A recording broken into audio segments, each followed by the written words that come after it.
Welcome to Exploring Reality Maybe, where we explore the intersection of science, medicine, and mysticism with experts.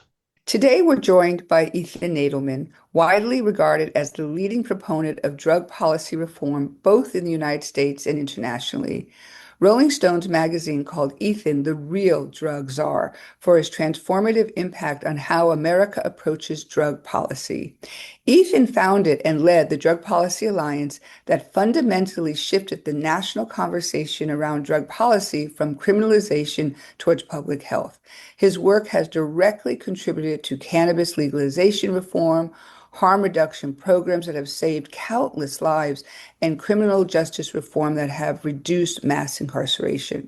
With degrees from Harvard and the London School of Economics, Ethan transitioned from academia at Princeton University to becoming one of the most influential drug policy alliance advocates of our time. His TED Talk on ending the drug war has been viewed over 2 million times and translated into 28 languages. In our conversation today, we explore Ethan's journey from graduate student to global advocate, his partnership with philanthropist George Soros, the international dimensions of drug policy reform, and his more recent work in psychedelics and tobacco harm reduction. We also discuss his collaboration with filmmaker Darren Aronofsky on Ethan's podcast, Psychoactive, and get his insights on everything from the complexities of ego dissolution to the intersection of drug policy and authoritarianism. Welcome, Ethan. What a profound impact your career has had on the decriminalization of the use of cannabis for tens of millions of people. You actually started to research the issue in college, and I wondered if you could share what motivated you to explore this issue and why did you make it your life's work? Sure, Jody. Well, two things. First, I would say that my research interest started in college only in the sense that I began smoking marijuana when I went to college. Nice. But it wasn't really until I was in graduate school that I decided to shift my focus of my studies to the issue of drugs and related issues. And the second thing I should say is that, in my advocacy, obviously the issue around marijuana, cannabis, was always been close to my heart. And it wasn't just about decriminalization, but really about legalization, about responsibly regulating cannabis in a legal market, right? But really, that was only a third of the overall work or so or less, because apart from the work that I was engaged in over many decades to end marijuana prohibition, a second third of my work focused on ending the role of the drug war in mass incarceration. Which really involved much more drugs other than marijuana, things like cocaine and heroin, etc. And the last third of the work really focused on treating drug use and addiction as a health issue, not a criminal issue, what we call harm reduction. And that meant that I was deeply involved in efforts to increase access to sterile syringes in the midst of the HIV/AIDS crisis, and deeply involved in addressing the early stages of the opioid overdose epidemic, as well as promoting honest drug education and teaching Americans about how other countries, especially in Europe, were dealing with the drug issue better than we were. So for me, the interest, part of it was just, starting to smoke weed when I was in college and wondering what was all the excitement about in terms of the people cracking down on it. Why were people getting busted? And I liked both marijuana and alcohol, but alcohol is clearly the more dangerous drug, yet friends were getting busted for marijuana. So that kind of stuck with me. And I think my political philosophy, I remember reading John Stuart Mill's On Liberty, the classic treatise on, that distinguishes between the harms that people do to other people, which are rightfully the role of the government, and those which have minimal or any harm on other people, and maybe not even yourself. And those are not the government's business. So that basic philosophy came together. And then in the 80s, when I was in graduate school, I'd been focusing on U.S. foreign policy in the Middle East, but I was burning out on that issue. And I'd always been interested in drugs and deviance. And some friends suggested, why don't you work on that instead? And back in the early 80s, the drug issue was very much a backwater issue. But I decided to, start working in that area. And as I was finishing my dissertation in 1987, all of a sudden the war on drugs came on to become the number one issue in American media and public opinion, with this absolutely hysterical and highly punitive approach. And so my intellectual interest all of a sudden catapulted me into the media spotlight. And at the same time, a movement was beginning to emerge of people, who were opposed to the war on drugs. And one thing took off after another.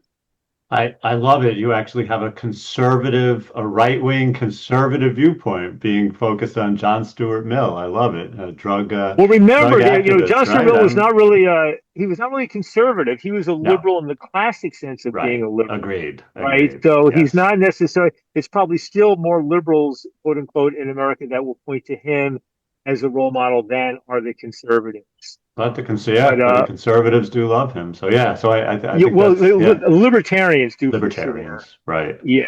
Right. So sticking with your more distant past, and then we'll sort of move into the future. But you founded the Princeton Working Group on the future of drug use and alternatives to drug prohibition. So can you share what your focus was on at that working group, and were there Yeah, risks with sure. creating a group like this? Were there Yeah, yeah, pushback? yeah, sure. I mean, I'll tell you, it's funny that you asked that. Your time is kind of immaculate because literally in the midst of beginning my memoir about Mm, my, life and drug policy reform, and either today or tomorrow, I'll probably be writing a little section about that Princeton working group. that's great. But what Nice. had happened was in 1988, I published an article in Foreign Policy magazine, which is a very prominent journal, basically saying this war on drugs is ridiculous. It's doing far more harm than good, and we have to investigate all alternatives. And then I published a few more articles in a neoconservative journal of public interest, and then in the very prestigious journal Science in 1989. And I kind of sort of catapulted in the public eye and had my couple of Andy Warhol 15 minutes of fame, and I was speaking around the country and around the world. I was teaching at Princeton, assistant professor there on the issue. I was probably the most prominent person in the world, talking and speaking, even back then in the late 1980s. And one of the questions that was out there was, well, okay, it's one thing to critique what's wrong with the war on drugs and the basic paradigm of a punitive prohibitionist approach.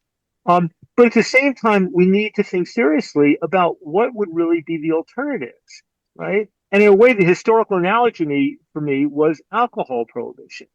And there have been two major reports back then. One had been one that was headed up by the Attorney General Wickersham, which was a review of the overall state of criminal justice in America at the time, and that also looked at prohibition, and that essentially concluded it had been a failure, but stopped short of recommending alternatives. And that had some significant impact.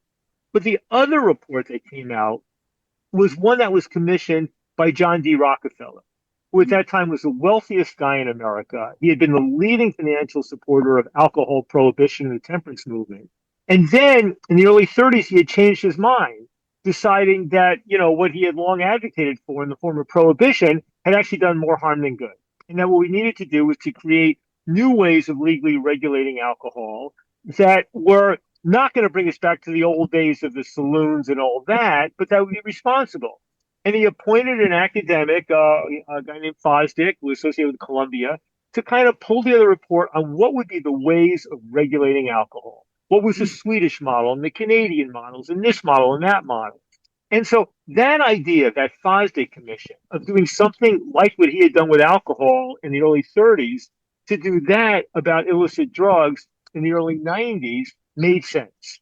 And I lucked in. There was a wealthy individual, a foundation, very smart, and he said, let's do it.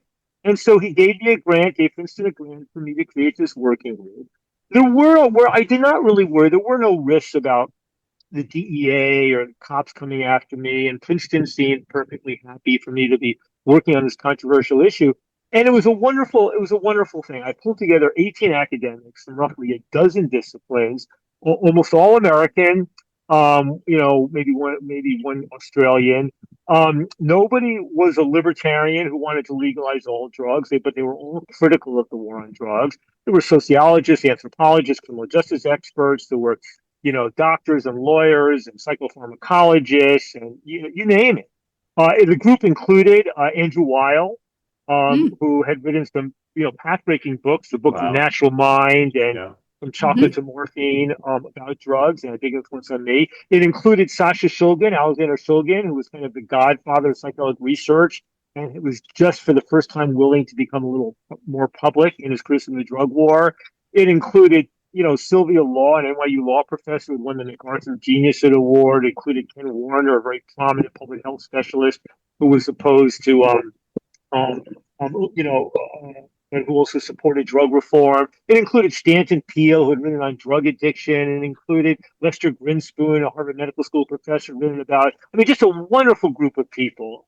And so, I pulled together this group, and we had these three remarkable sessions, meetings in Princeton, and thinking through what that policy might be. In the end, I never succeeded in producing the volume that was supposed to come out of it. But I did produce an article, which I published in a journal called Daedalus, an article called Thinking Seriously About Alternatives to Drug Prohibition, in which I came up with a model for how we might legally regulate all of these drugs in a way that might accomplish the twin objectives of reducing the harms of drugs and the harms of drug prohibition. And it also provided, the Princeton Working Group in a way in that article, provided the intellectual framework for when I left Princeton and created my first drug policy think tank called the Lindesmith Center. So, I'm curious about this because, of course, there's been years and years and years of incarceration of people who have been caught with cannabis, and then, of course, the other Schedule 1 drugs. And, I'm really interested in what you're thinking now about this reform, and if there is going to be a reclassification of cannabis, but also like the industrial prison system, of course, the privatization of the prison system makes money off of, incarceration. And I just wondered if you have thoughts about that. Yeah, I think, Jody, the way to think about this is that marijuana has accounted, and did account until recently, a few years ago, we started legalizing for half of all drug arrests in the country. At one point, back in the late 80s, I think there were 750,000 drug arrests in the United States, of which half was marijuana. But by the time you get to the 2000s, we're talking about really 1.5 million drug arrests each year, of which half are for cannabis, and 90% of those are simply for drug possession. Now, important to understand that mostly the cannabis arrests were not resulting in people going to prison, or they might go to jail for a few days. And if you're in the South, you might land up in serious prison. And obviously, if you were involved in trafficking, you could land up in prison. The real problem of mass incarceration in the prison industrial complex involved the drugs like cocaine and methamphetamine and heroin, right? So if you looked at, if you go back, back in 80, I think there were 500,000 people behind bars in America, in federal prisons, state prisons, and local jails, of which roughly 50,000 were there for a drug law violation. It's also important to realize that back in 1980, and especially back in the 70s, America's incarceration rate was roughly at the global average. There was nothing special about our incarceration rates. Right. But it began to go up in the late 70s, the 80s, really. And you get to the early 2000s, and we've gone from 500,000 people behind bars to over 2 million people locked up behind bars. Mm-hmm. We've gone from 50,000 people locked up on drug law violations to 500,000 locked up on drug law violations, and hundreds of thousands locked up for things like violent crimes committed by drug dealers against one another, or for people engaging in prostitution or theft in order to support their drug habits, and all these other sorts of things, right? Or for violating parole or probation because they failed the drug test for marijuana. So you literally talk about the war on drugs in the 1980s, 90s, and early aughts as being the driving force for mass incarceration in America. It gets to the point that by the early 2000s, America's roughly 5% of the world population back then, and we're 25% of the world's incarcerated population. We have the highest incarceration rate in the world, right? The Russians and the Belarusians are like in second and third place, but they can't keep up with us. We have 5 to 10 times the rate of incarceration in most countries in Europe, et cetera. The rate of incarceration of Black men, makes, South African apartheid look like a walk in the park by comparison, at least on the incarceration side. It was the highest incarceration rate in the history of democracies, just outlandish, crazy. If another country had an incarceration rate like ours, and we had been at the global average, we would have looked at them as committing a massive violation of human rights. But in fact, that's in fact what we were doing. So, so that was, I mean, sort of the things that just grew out of control and was one of the major motivating factors for me doing the work that I did. I should say, because you mentioned private prisons, that private prisons, with their profit-driven motivations to lock up people as much as possible, were a problem for us. But in the states, we were a national and international organization. We focused our efforts in certain states, and in some of the states where we were, notably California, New York, our issue was not with private prisons. Our issue was with the prison guards unions, who were Democrats. It was with the prosecutors. I mean, they were the ones who were driving this thing as fiercely as the private prison corporations. And so my allies on the left like to point to the private prison corporations, and I would join them in doing that. But quite frankly, the prison guards unions were the ones leading the opposition to us in places like California. And in other places, it was oftentimes the prosecutors who were the most venal of all the actors in the criminal justice system.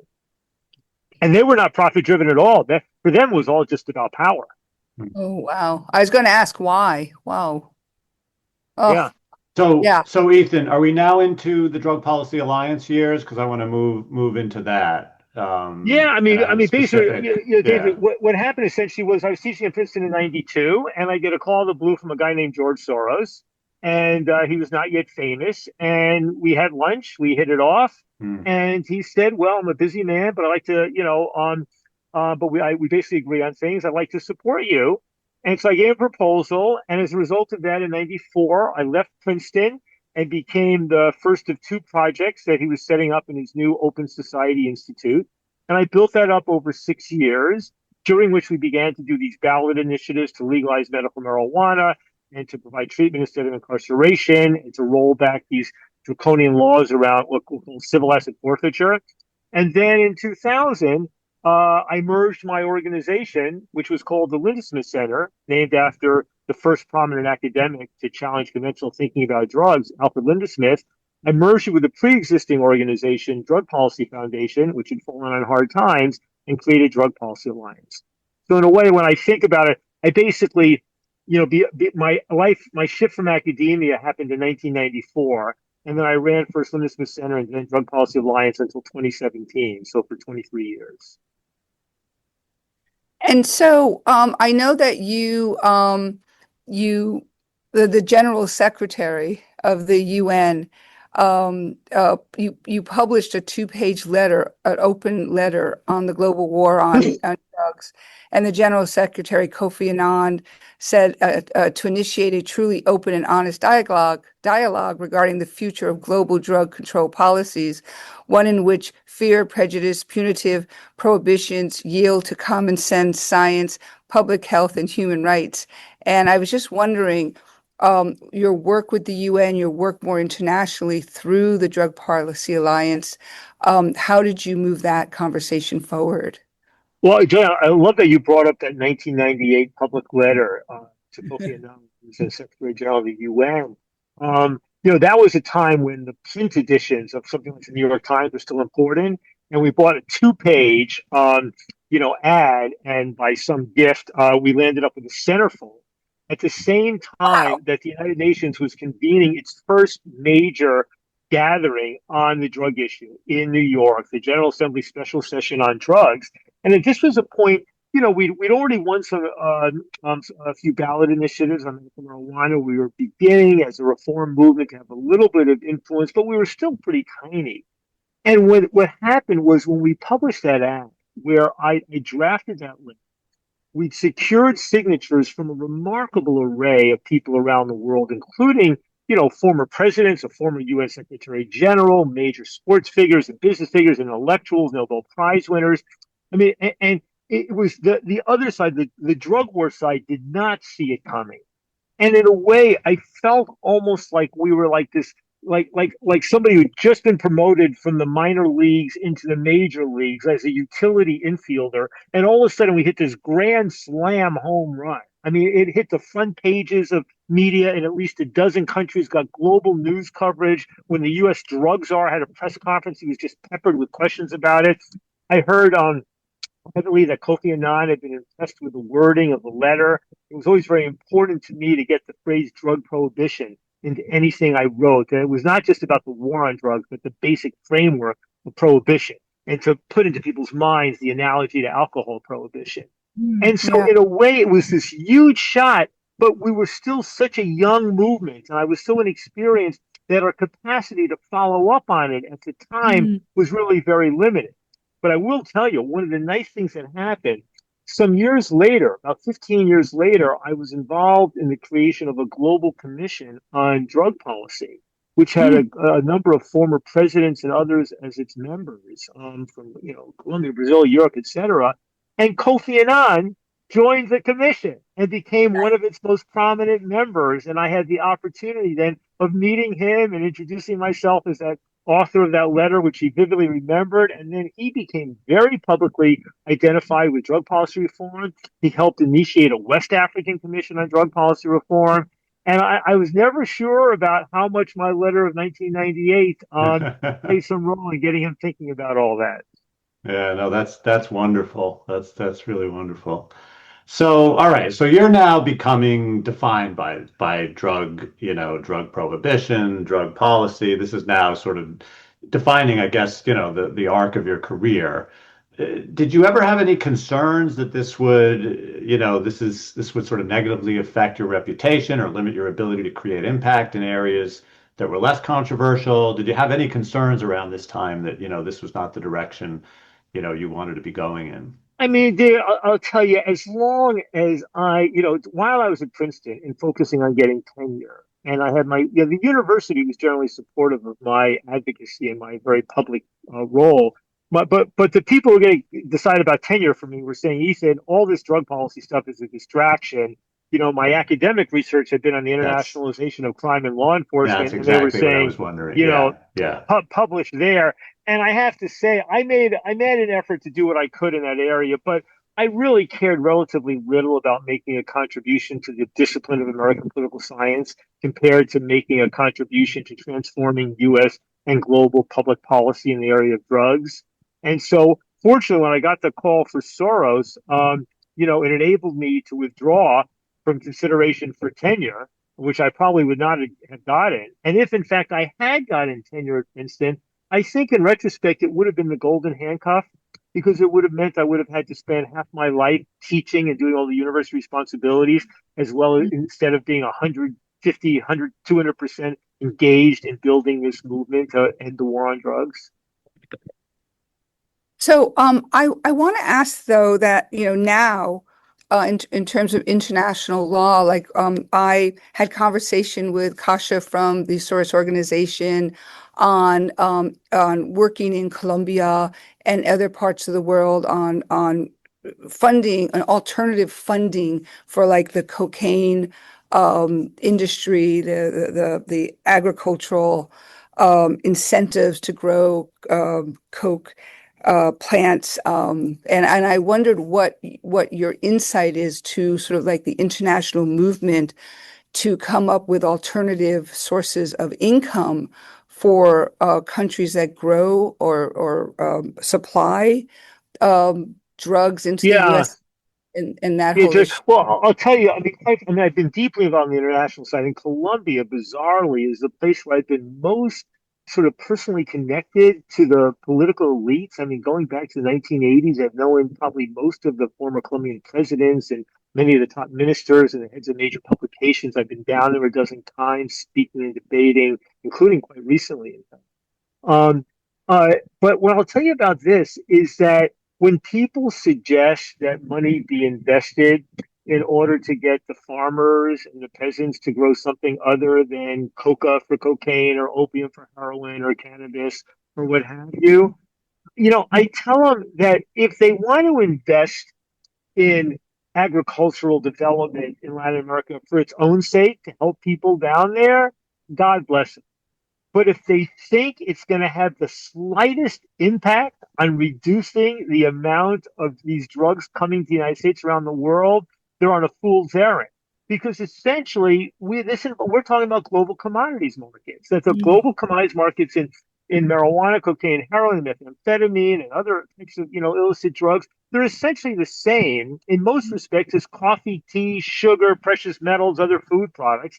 And as in those areas, if one source of production gets knocked out through some kind of government crackdown or a drought or a blight or a shift in the market or a higher cost of production, inevitably other sources emerge. So long as there is a demand, there will be a supply.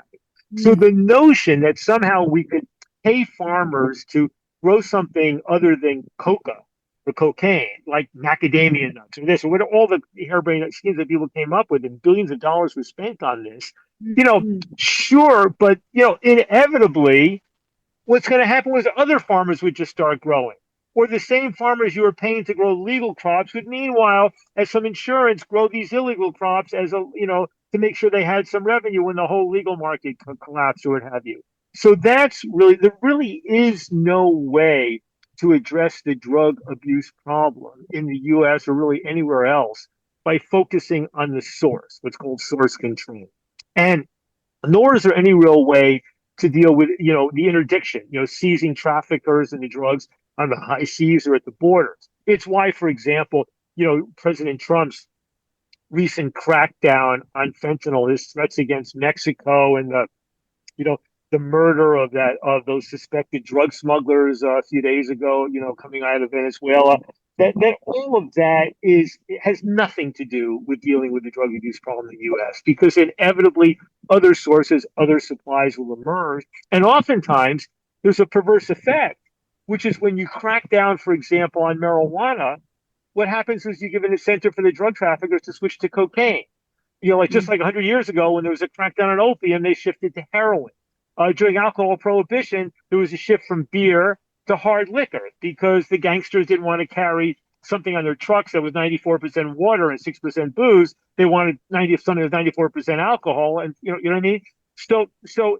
There's no answer there. The only really effective way to deal with the serious problems of drug misuse in the U.S. and other countries is to focus really on the lives of the people who are using these substances, and to really try to reduce both the incentives they have to get involved in dangerous relationships with drugs, and to try to make sure they don't die, and to try to help them get their lives together.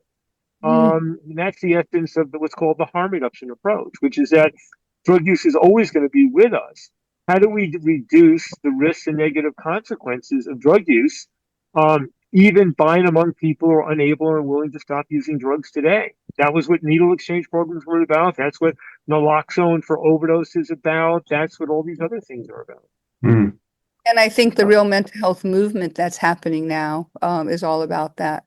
This movement, and also the whole research studies that are going on with ayahuasca and psilocybin and plant medicines. I think that's all focusing on alternative understanding of what mental health is about and consciousness. Yeah, Julie, that's basically right. I mean, when it comes to the issue of drug treatment, of helping people put a drug problem behind them, it's inevitably a matter of different strokes for different folks. For some people, a 12-step program, AA, NA, Narcotics Anonymous, is the thing that works. For some people, it's getting paid to stop using drugs. For some moment, it's the moment. For some people, it's the moment when your kid looks you in the eye, or when you you lose your job. For some people, it's about substituting methadone or buprenorphine for street heroin, or for people addicted to cigarettes, which are so incredibly deadly, about switching to nicotine patches or gums or e-cigarettes or these pouches that people are now using, Zyn and On and snus, all of which are dramatically less dangerous than consuming nicotine in a combustible form, right? So, and now with the psychedelics, a lot of that has been focused on helping people with addiction, whether we're talking about ketamine, whether we're talking about ayahuasca or mushrooms or ibogaine or what have you. And now, of course, that's also involving not just people with addiction, but people with PTSD and people with depression and people who are approaching the end of life and a whole host of other issues.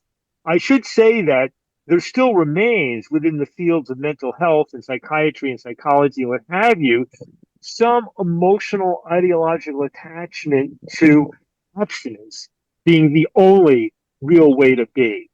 I mean, my view is abstinence is a perfectly worthy objective for people to aspire to, and I have nothing wrong with people, preaching for abstinence. But the bottom line is most people are not abstinent. Most people who quit drugs for a while may get back on them. That ultimately we need ways of helping people get out of an unhealthy relationship with drugs, even if it means they may still be using drugs in less problematic ways or in less problematic forms.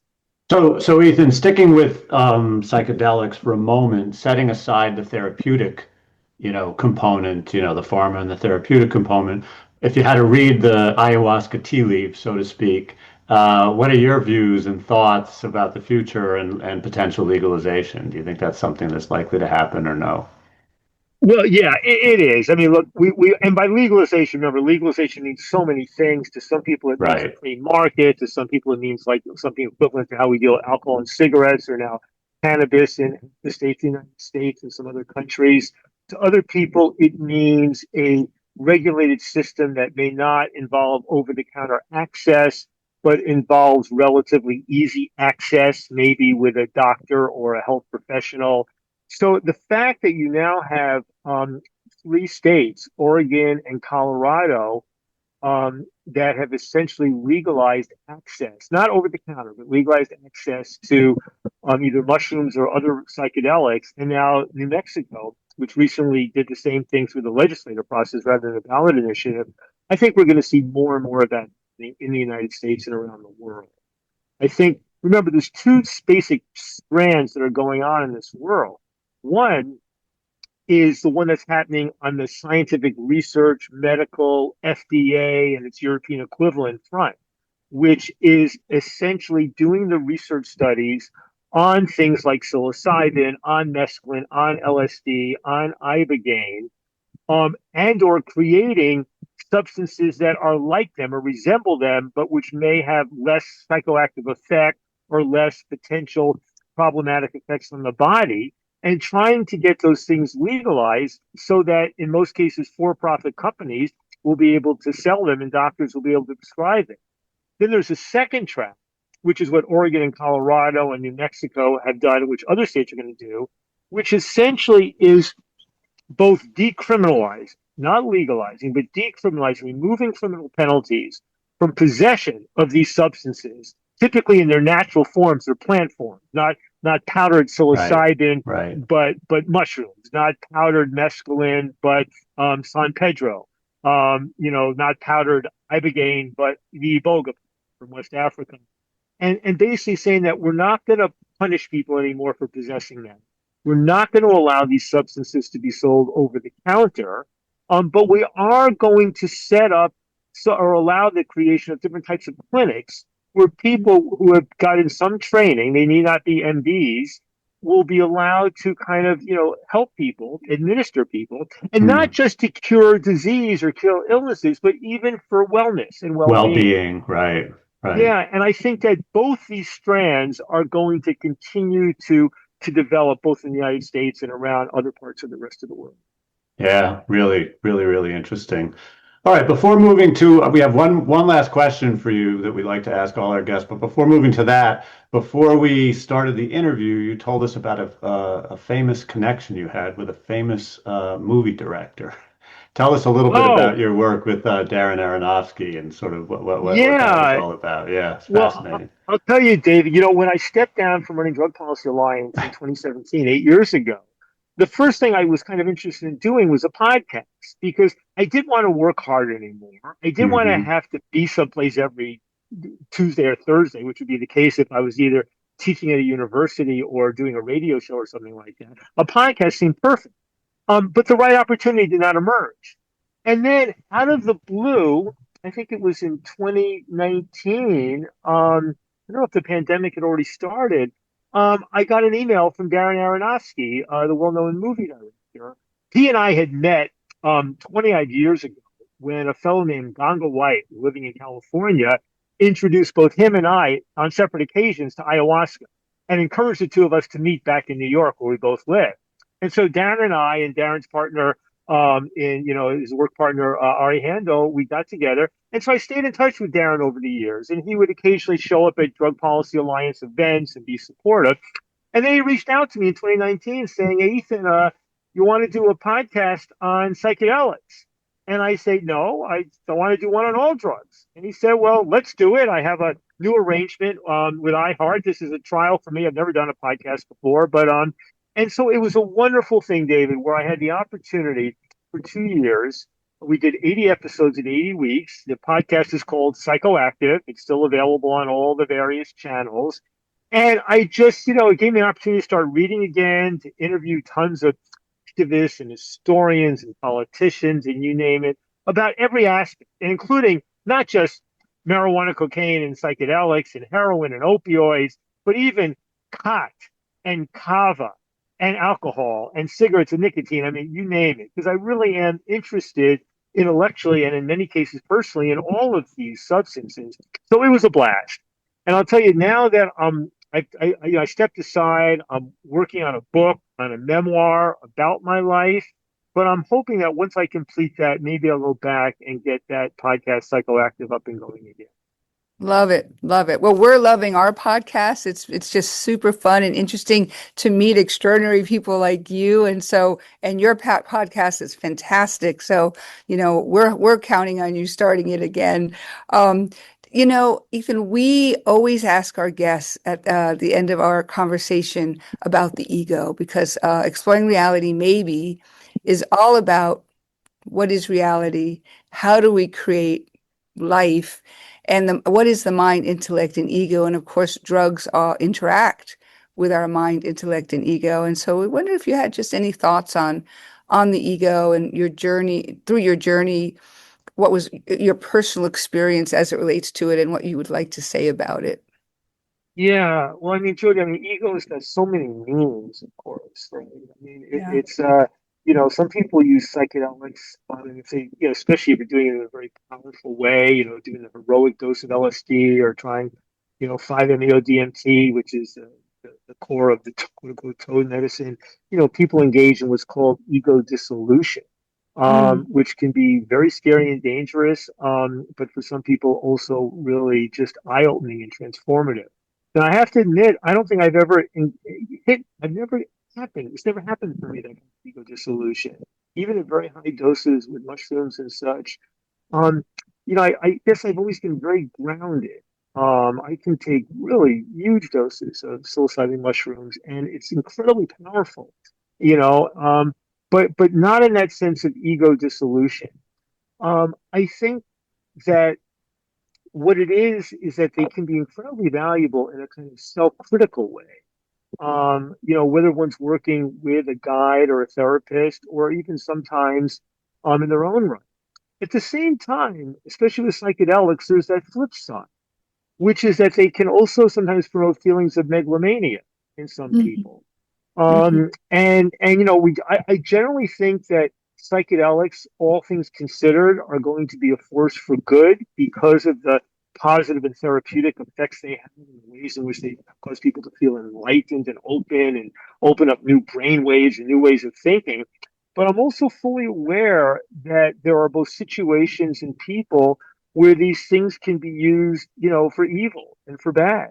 You think about Jim Jones, in Guyana, Jonestown, right? But one could envision something similar happening with psychedelics. I remember a friend of mine decades ago saying, Ethan, ayahuasca, Brazil, it's good, the churches, etc. But let's not forget that, at least one of the ayahuasca churches was a strong supporter of Bolsonaro, the dictator wannabe of Brazil.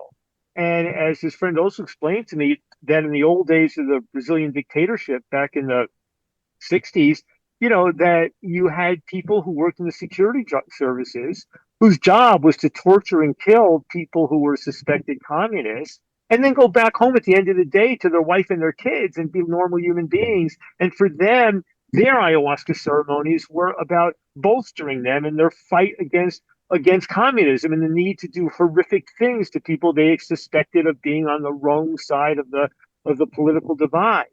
I look now at people like Elon Musk. I envision him with his ketamine and other psychedelics, and he's envisioning the singularity and the fact that humankind doesn't, have all much of a future, and maybe we just have to think of a future in which human beings are, merging into something else, and if we disappear, I mean, so you look at a guy like Peter Thiel, who's been a major investor in the psychedelics field, but whose politics, and I think increasingly authoritarian inclined, can sometimes be bolstered by psychedelics in a way of thinking. It's not always about freedom. It can be about power, and it can Yep. be about this. So overall, I think they're going to be a net benefit, with the caveat that if the wrong people go to the wrong places and have too much power, it could all blow up in our faces.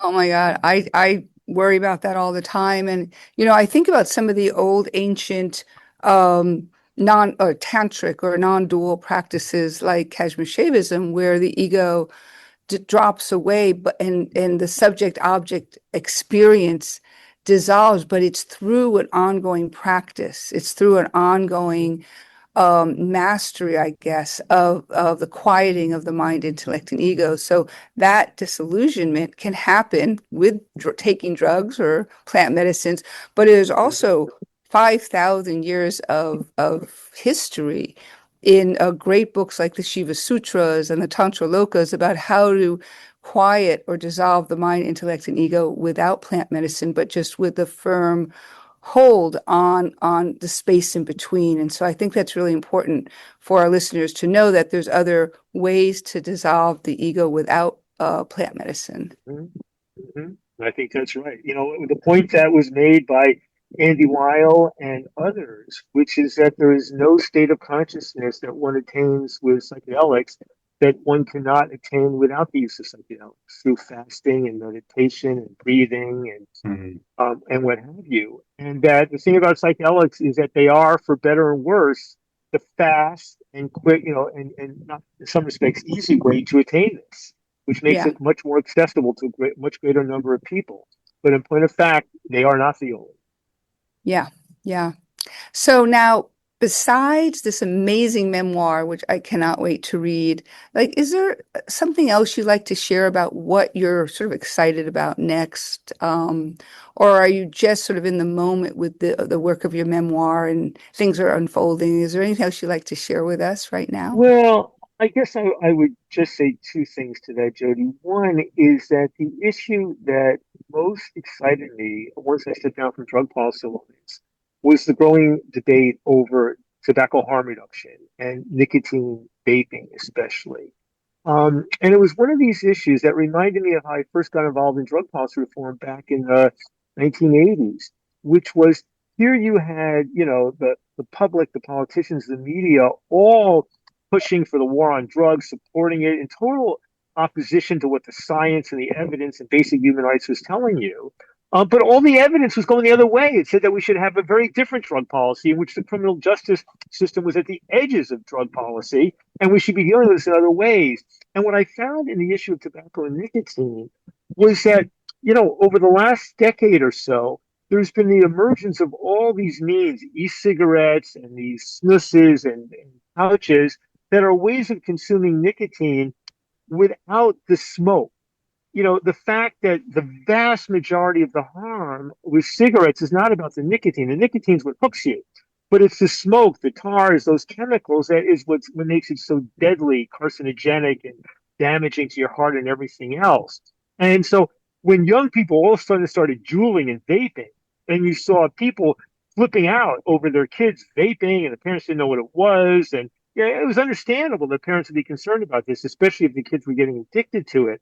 But in point of fact, the risks of vaping to human health are a tiny fraction of those of smoking.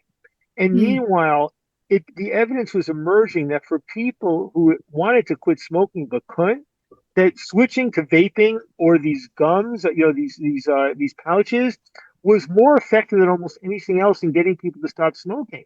And when you look at the fact that, people who keep smoking in the 50s and 60s, have a 30 to 50% chance of dying prematurely by 5 to 10 years. and there are, something like 500,000 people dying prematurely each year of smoking and 7, 8 million globally.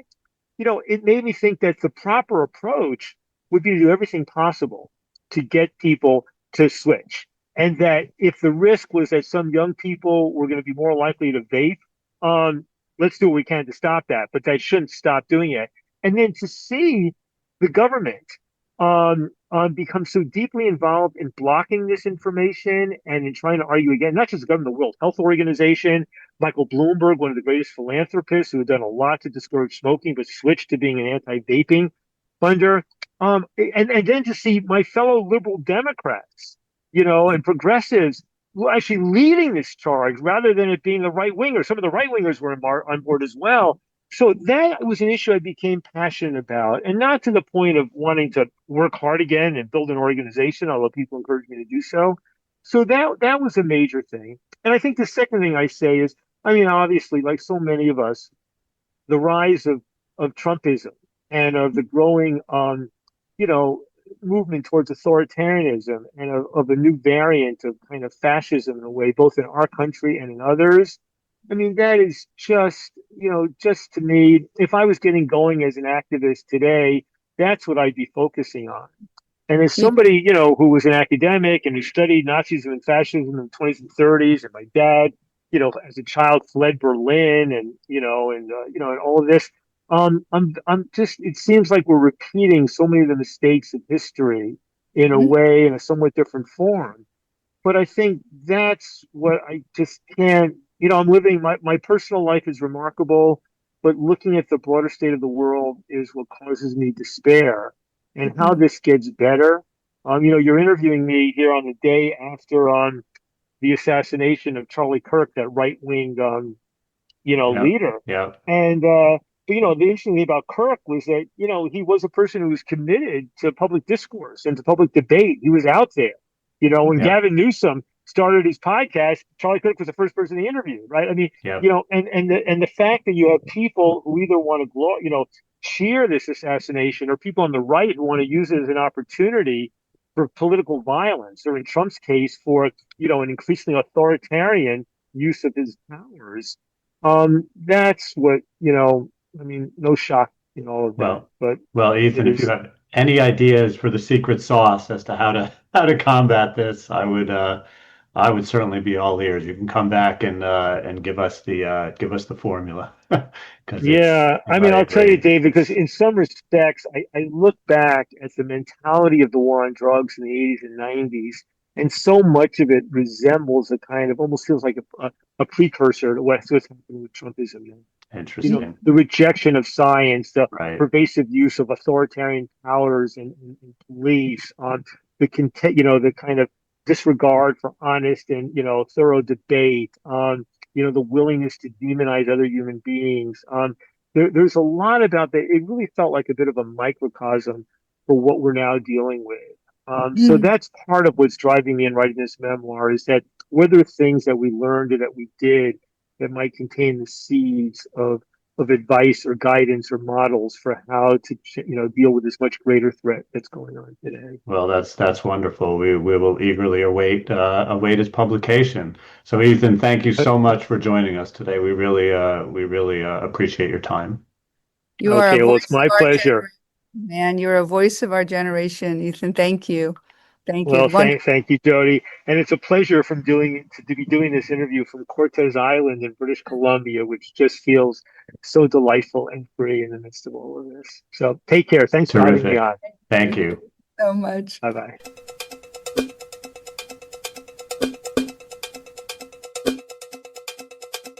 This episode was brought to life by Ka Pathogenics, offering 100% plant-based supplements featuring Kana, a South African plant that's clinically proven to reduce stress, lift mood, and improve focus, helping you feel more alive, energized, and connected, while also supporting your immune and nervous systems.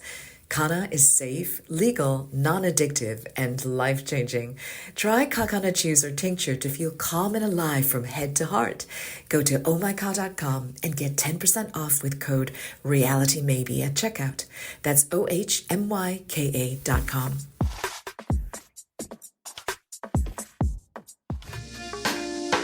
Exploring Reality Maybe is written, produced, fact-checked, and edited by Jody R. Weiss and David Schwartz. Research support is provided by Semicolon Connects. Music produced by Nextbox. Visit our website at exploringrealitymaybe.org to find show notes, transcripts, bios, and to learn more. If you like the show, please visit our website to donate.